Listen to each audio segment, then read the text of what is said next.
Today's reading is from The Rays of the Light. The top is Dogmatism versus Common Sense. Truth is one and eternal. Realize oneness with it in your deathless self within. The following commentary is based on the teachings of Paramhamsa Yogananda in the Gospel of St. Matthew, chapter 7. Jesus warns, "Beware of false prophets, which come to you in sheep's clothing, but inwardly they are ravening wolves. Ye shall know them by their fruits. Every good tree brings forth good fruit, but a corrupt tree brings forth evil fruit. A good tree cannot bring forth evil fruit, neither can a corrupt tree bring forth good fruit. Wherefore, by their fruits ye shall know them." Jesus here, as indeed many times during his teaching, counsels people to use their God-given common sense and not to rely on high-flown but undemonstrable claims. Common sense goes beyond abstract reason, for it is rooted in actual experience. Even common sense, however, is deficient when the judgment called for goes beyond sensory perception. Ultimately, what he emphasized always, therefore, was intuitive perception. Thus, he expected more of his disciples than crude common sense, and often scolded them for being too literal-minded, as he did elsewhere when they thought his statement, "I have meat to eat that you know not of," meant that he had steaks or sandwiches secreted about his person. His reference, of course, was to spiritual, not material substance. Words, even though appearing in the scriptures, are no substitute for direct perception of truth. Therefore, the Bhagavad Gita says in the 2nd chapter, "The sage who knows God has as little need for the scriptures as one might have for a pond when the whole land is covered in flood." Thus, through Holy Scripture, God has spoken to mankind. So these words about the sage has little need for the scriptures connected to me to a story of Saint Francis of Assisi. You all know he's such a wonderful saint. The wandering saint of Italy, as he's commonly referred to as. One of his wanderings, he was stopped by a beggar woman who was asking him for help. But St. Francis had no material possessions with him ever except his Bible. And he told her that he can't help her and that she should go and look elsewhere. But being the kind-hearted and compassionate person that he was, he felt very bad turning her away. And he kept in a dilemma, struggling between two thoughts, one of wanting to help her and the other that he had only the Bible. Of course, there was no need for her for the Bible, but she could sell it and use the money to feed her and her family probably for a couple of days. But at the same time, that was his inspiration. So in this struggle, finally, he ran and caught up with her and gave her the Bible, asking her to go to town and sell the book and fetch whatever money she could get. After that, however, he was very saddened because he felt that inspiration, that God's words that was with him, he had parted, and he was more concerned about how would he find that inspiration. So he sat and kept praying to God, and God, what do I do now? It was here that I looked for your inspiration. Help me, and what do I do? And then finally, God spoke to him, saying that you don't need this book, Francis. I have planted the Bible in your heart. Saint Francis was such a great master, a saint steeped in God's love, experiencing the love of God every moment. He really didn't need those words written in that text with him because he was just dipped in that experience. And our gurus want us also to experience that truth and reality through our meditations, through the teachings, and imbibing those. But, however, They do not want us to be caught in the dogmas. Paramahamsa Yogananda has emphasized this many times, that we don't let dogmatism overwhelm us, because it might either take us to reject the teachings, or it might just lead us to blind faith. And so this again brought me to another story of Paramahamsa Yogananda. He was called by a man to his house who had great regard for Master, and this man was very distressed by the activities of his son, whom he felt was really going in the wrong direction. So he called Master to his house, and Master told him, okay, you tell all your troubles. This man went talking and every time, like he's into drinking or this, and whatever he had to say. And he kept repeating that my son is going to burn in hell. He repeated it so many times. Finally, after listening to him, Master said, there is one solution. Ready for it? Of course, the man was ready for it. And he said, I want you to get me long rope. Do you have it? The man was baffled, but since he regarded Master so much, he said, yes, I have a real long rope. And he said, yes, I will get it. And he got the rope. And then he said, turn on the oven to a very high temperature. This man was now thoroughly confused, and still he listened to Master, and he turned the oven on. And then Master gave him the solution. He said that, I'll hide behind the door, and when your son comes, I will catch hold of him, I'll overpower him and hold him. And you use this rope to tie him nicely, secure him, and we'll push him into the oven. This man was aghast, and he screamed, saying that, what are you saying? Do you think I'll push my son, kill him, and burn him in the oven, and you want me to do this to my own flesh? And then Master said, exactly. God, who loves us so much, who created us with so much love and affection, do you think he's going to punish us in hell, allow us to burn there for the little mistakes that we're doing? And then the man understood what Master was trying to tell. So Paramahamsa Yogananda always said, constructive doubt is an important tool on the spiritual path for spiritual progress. We have to use our common sense, which helps us to ground ourselves, and then help us to understand and use that to progress on our path, to understand the teachings.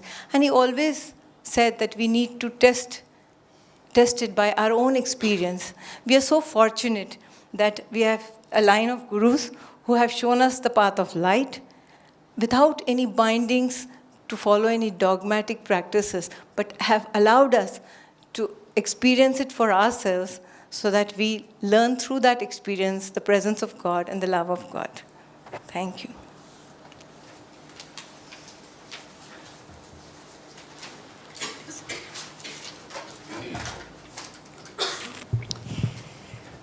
By their fruits ye shall know them. It's a very common saying. When Swami Kriyananda was 22 years old on the East Coast, and he discovered Autobiography of a Yogi on a bookshelf in New York, he read it in 4 days. He went back to a hotel room he was staying in and read it in just 3-4 days, and then got on the next bus to cross America. It took him 4 days again, and he found himself at Yoganandaji's feet saying, I want to be your disciple. And Swami was not one for these kinds of quick decisions, and was not known in his own heart as a bhakti yogi, but he was very intellectual and very rational, and yet the vibration of Yoganandaji and the words in Autobiography of a Yogi came through and touched Swami's heart so transformingly that it, of course, changed Swami's life forever. Jesus, we were having a couple stories from the Bible today. Jesus, at the end of his life, he was not taking many disciples. In fact, all the hordes that were following him, he was trying to thin them out slightly because he knew what was to come. And on Passover, on Good Friday, the 2 days before he was killed, actually very close to the time that he was killed, on Passover, he had wine and bread at the Last Supper and said, this wine is my blood, drink it in remembrance of me. This bread is my body, eat it in remembrance of me. And his disciples, other disciples, he was saying this, and the disciples said, this is a very hard teaching. And many walked with him no more, it says in the Bible.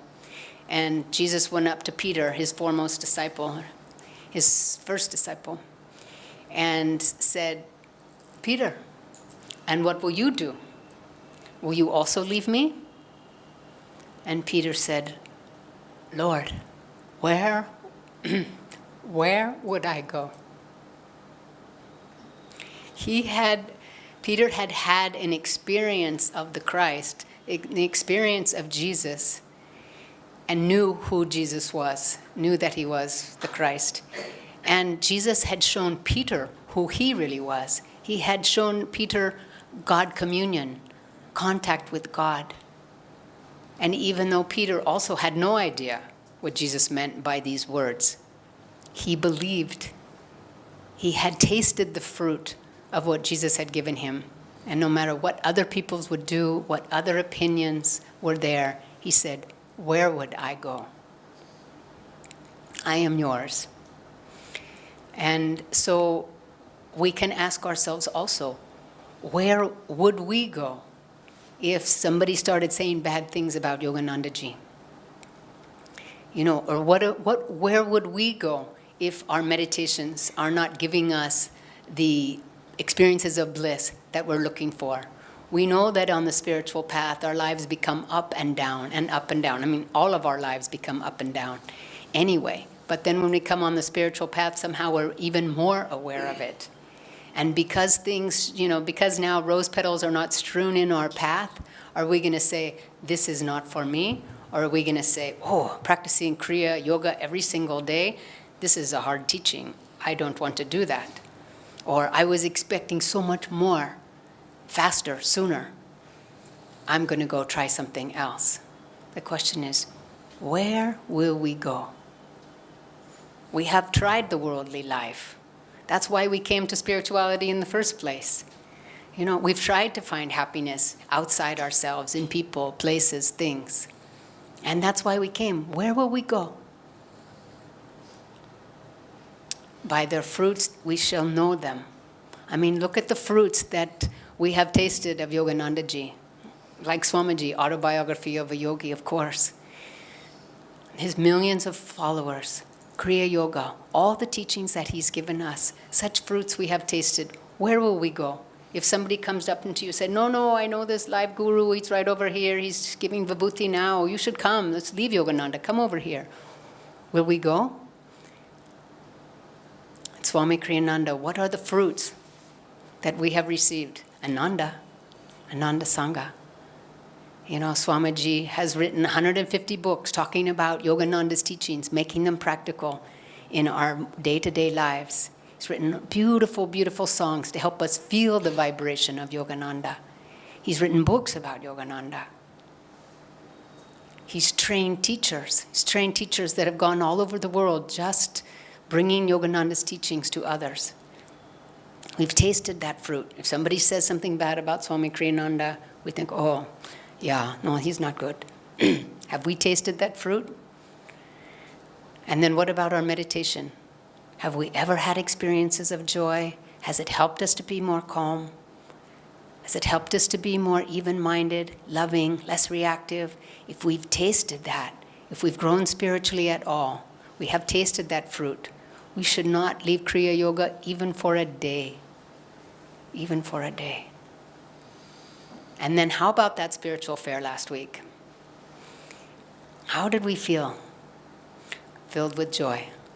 What were we doing? We worked long hours in serving.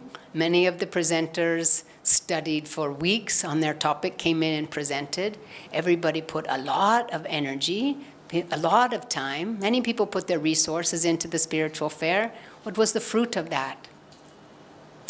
For those of you who were here, it was very joyful, very high energy. Everyone was completely uplifted, and especially the attendees who came. We were looking at the comment sheets, the feedback forms that people filled out as they left. You just wouldn't believe it. It's like, this is the most beautiful day of my life. We'd say, what can we do better? Nothing. It was perfect. This is the best thing I've ever attended. We had so many comments like that. Obviously, this was a day that not only we were having such harmony and such uplifted consciousness, but we provided that to others. And so what happens the next time we come to you and say, let's put on another spiritual fair? Will you want to put out your time and energy and resources to help us happen? Or it's like, no, that was too much work. I'm not going to do it. No, I think we'll all say yes, because the seva that we do allows us to expand ourselves. We find that joy. The satsang with harmonious serving together. The satsang, being in the company of truth seekers. The sadhana that we're doing that helps us stay in our center. And the attunement to Guruji, to Swami Kriyananda, to allow us to put out this energy. These S's, sadhana, seva, satsang, and attunement to the Guru. These are the teachings. And what are the fruit of those teachings? Yoganandaji said, if you just do 1% of everything that I've given you, you will find God. And one of his disciples was complaining, but Master said to him, you need to meditate more. He said, but sir, I need your blessings.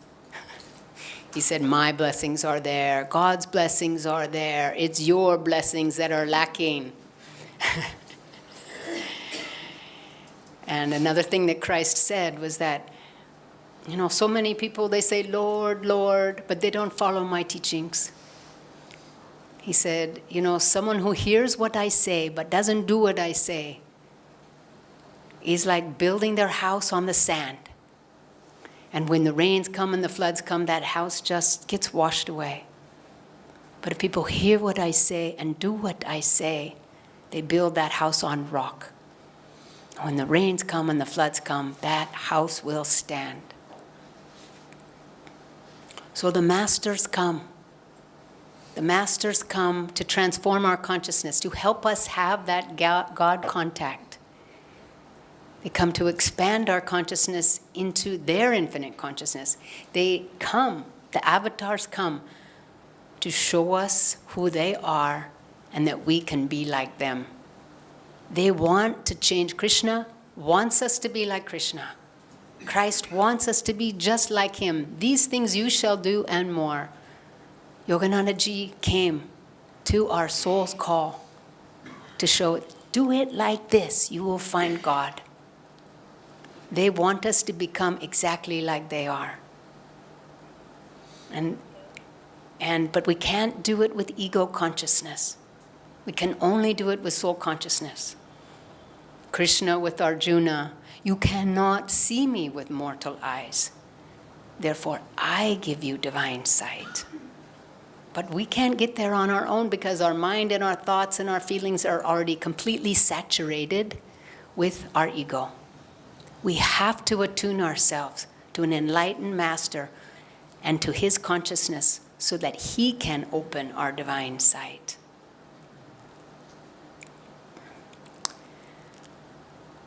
So, especially during this Navaratri times, we can come to Divine Mother. We can sit at her feet. And we can say, Divine Mother, I have tasted the fruit of your love. I have tasted the fruit of your guidance in my life. She may say, will you leave me too? We have to ask ourselves, when times are good, we ask ourselves, what will we do? If something goes wrong, if somebody says something, the opinion of others, you're too young, you're too old, it's too much time, too much energy, why are you doing this? Divine Mother, I have tasted your fruit. Where would I go? If we have that answer, we're all going to be fine. We're all going to find God. If we can answer that, then all our thoughts, our intentions, our feelings, our attitudes, our actions, everything we will know what to do. If it takes us closer to Divine Mother, we'll move in that direction. We'll make that decision. We'll think that thought. We'll put out that hope. If it takes us further from her, what will we do? We won't go that way. The path is very clear this way. Because as Yoganandaji's chief disciple, Gyanamata, said, why did you come? Did you come for favors? Did you think it was going to be easy? Did you come for honor? Did you come for pleasure? She said, no, I came for God. I came for God alone. And she said, if we live for this divine contact, for this communion with Divine Mother, and all that it entails, seva, satsang, sadhana, an attunement to the enlightened master that can take us there. If we do all of these things, then she also said that truth will live in our hearts. We do not need to go seek it. It will flow through us, it will manifest through us, and it will take us to unimagined heights. So, I think for all of us, by their fruits we shall know them. Divine Mother, thank you for this fruit. I will be with you. God bless you.